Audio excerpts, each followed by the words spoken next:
Hello students, आप सबका स्वागत है। आज हम बात करने वाले हैं राष्ट्रीय शिक्षा नीति या नई शिक्षा नीति जिसे आप कहते हैं, नेशनल एजुकेशन पॉलिसी NEP 2020। नई शिक्षा नीति लाने का मकसद क्या है, ये सबसे पहले समझते हैं। मानव की संपूर्ण क्षमता का विकास करने का एकमात्र आधार शिक्षा ही है। इसके अलावा सामाजिक, आर्थिक, वैज्ञानिक उन्नति करनी हो या राष्ट्रीय एकता व अखंडता को मजबूत कर संपूर्ण राष्ट्र का विकास करना हो या आत्मनिर्भरता की तरफ ही कदम क्यों न बढ़ाने हो, यह सब तो केवल गुणवत्तापूर्ण शिक्षा पर ही निर्भर करता है। यानी हम ये कह सकते हैं कि संपूर्ण विकास नाम के ताले की चाबी शिक्षा ही है। गुणवत्तापूर्ण व रोजगारपरक शिक्षा से ही हम विश्व पटल पर अपनी अमिट छाप छोड़ सकते हैं और यही शिक्षा हमें हमारी सभ्यता व संस्कृति व प्राचीन भारतीय विद्याओं को संरक्षित करने में भी मदद करेगी।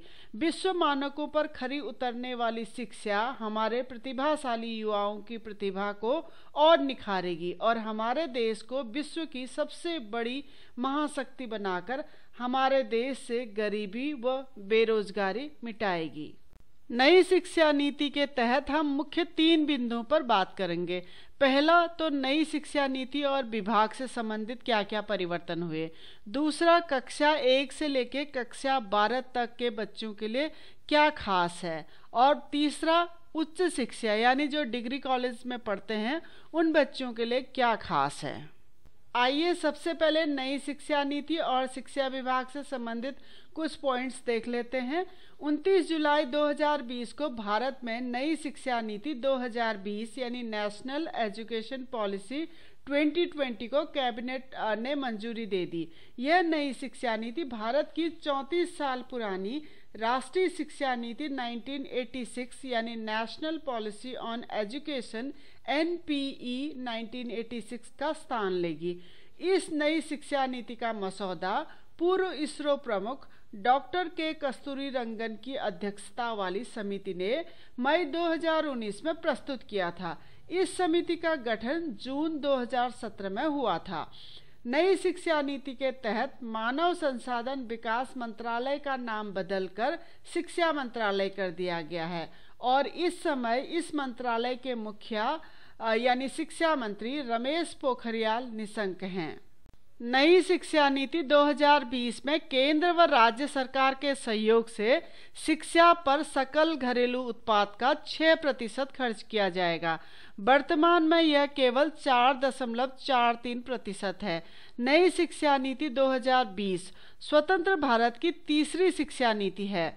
इससे पहले पूर्व प्रधानमंत्री इंदिरा गांधी ने वर्ष 1968 में पहली बार शिक्षा नीति बनाई थी। उसके बाद राजीव गांधी ने वर्ष 1986 में दूसरी शिक्षा नीति बनाई थी और दूसरी शिक्षा नीति में 1992 में नरसिम्हा राव सरकार ने थोड़े बहुत बदलाव किए थे। इसके अलावा भारतीय भाषाओं के संरक्षण और विकास के लिए एक भारतीय अनुवाद और व्याख्यान संस्थान स्थापित किया जाएगा। राष्ट्रीय शिक्षा नीति 2020 में क्वालिटी एजुकेशन, इनोवेशन और रिसर्च पर विशेष ध्यान दिया जाएगा। इसके साथ ही शिक्षा में व्यावसायिक शिक्षा, कौशल विकास, रचनात्मकता, तार्किकता पर भी विशेष ध्यान दिया जाएगा। यानी नई शिक्षा नीति बेरोजगारों की फौज खड़ी नहीं करेगी। सरकारी और प्राइवेट स्कूल में सीखने के एक ही मानक होंगे और शुल्क भी एक समान लिया जाएगा। नई शिक्षा नीति के आने के बाद यह माना जा रहा है कि अब बच्चों को रटने वाली शिक्षा व्यवस्था से छुटकारा मिलेगा। यानी बच्चों को विषय रटाने के बजाय उनके समग्र विकास पर ज्यादा ध्यान दिया जाएगा।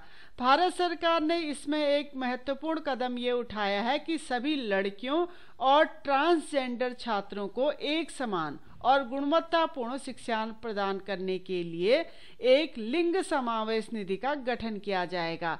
राज्य इस फंड का उपयोग इन छात्रों की सहायता के लिए करेगा। हमारा दूसरा पॉइंट है कक्षा 1 से लेकर 12 तक के बच्चों के लिए नई शिक्षा नीति में क्या खास है। सबसे पहले देखते हैं छोटे बच्चों का कार्यक्रम, यानी 3 से 8 वर्ष के जो बच्चे हैं उनका शैक्षिक पाठ्यक्रम 2 भागों में बांटा गया है। पहला है early childhood care and education, यानी ECCE। ये वो बच्चे हैं जो 3 से 6 वर्ष के बच्चे होंगे और जो बाल वाटिका या आंगनबाड़ी में पढ़ेंगे। इन बच्चों को शिक्षा भी मुफ्त में दी जाएगी। उसके साथ साथ जो छोटे बच्चों की देखभाल की जाती है बचपन में, वो सब भी इन्हीं आंगनबाड़ी और बाल वाटिका के माध्यम से की जाएगी। और ये जो ECCE कार्यक्रम है वो केंद्रीय मानव संसाधन विकास मंत्रालय, महिला एवं बाल विकास मंत्रालय, स्वास्थ्य एवं परिवार कल्याण मंत्रालय और जनजाति कार्य मंत्रालय के सहयोग से चलाया जाएगा। दूसरे वो 6 से 8 साल के बच्चों का ग्रुप है। ये बच्चे प्राथमिक पाठशाला में पढ़ेंगे और कक्षा 1 में और 2 में इनको शिक्षा दी जाएगी। और इस वक्त जो शिक्षा दी जाएगी वो शिक्षा ज़्यादातर खेल और गतिविधियों पर आधारित होगी, यानी कि पढ़ाई बहुत कम की जाएगी इन बच्चों की।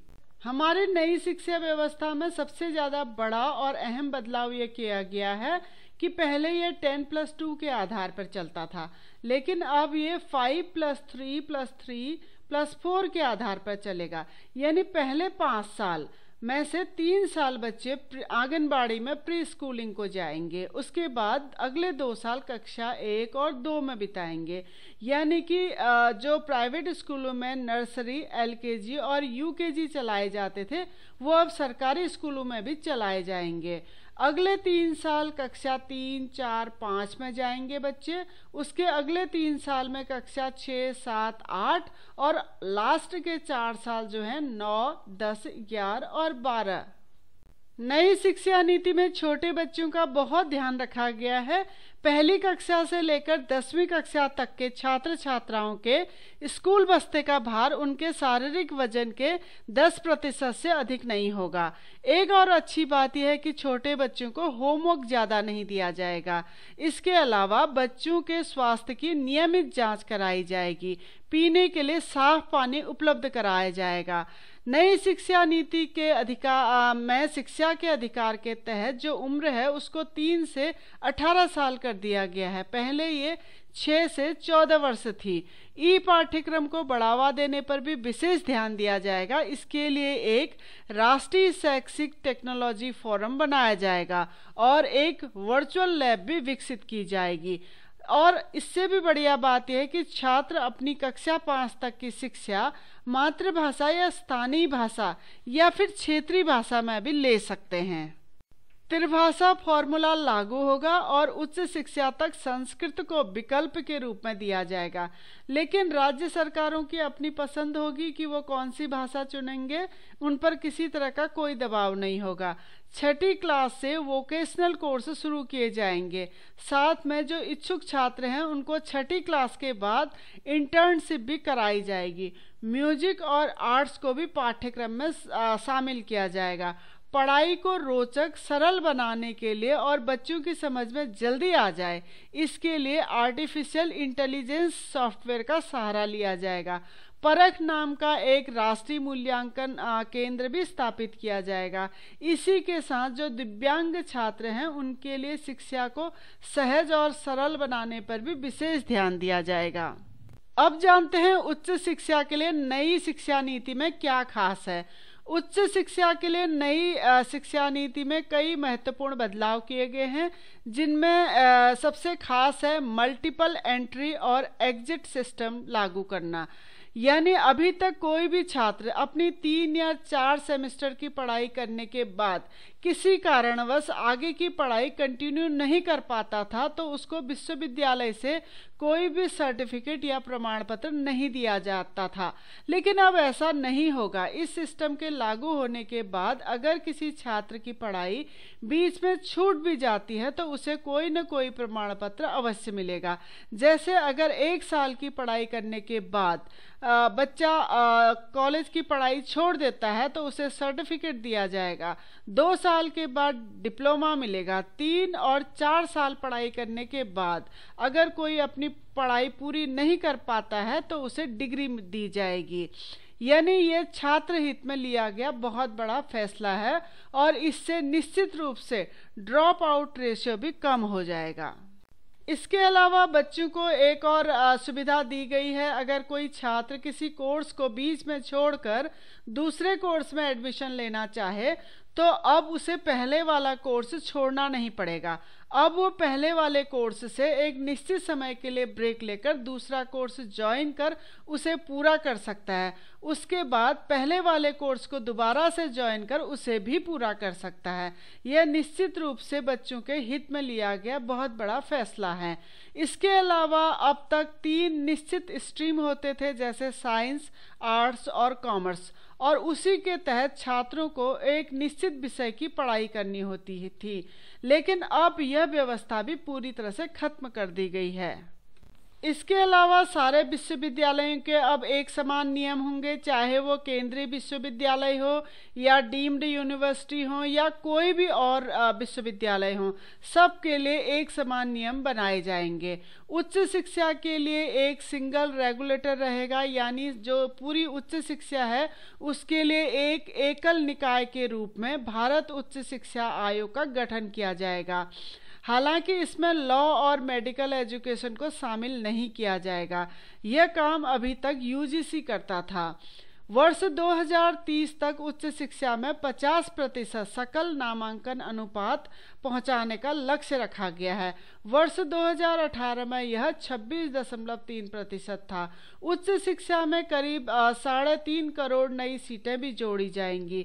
शोध और अनुसंधान को बढ़ावा देने के लिए देश में नेशनल रिसर्च फाउंडेशन की स्थापना की जाएगी। यह अमेरिका के NSF की तर्ज पर भारत में भी बनाया जाएगा।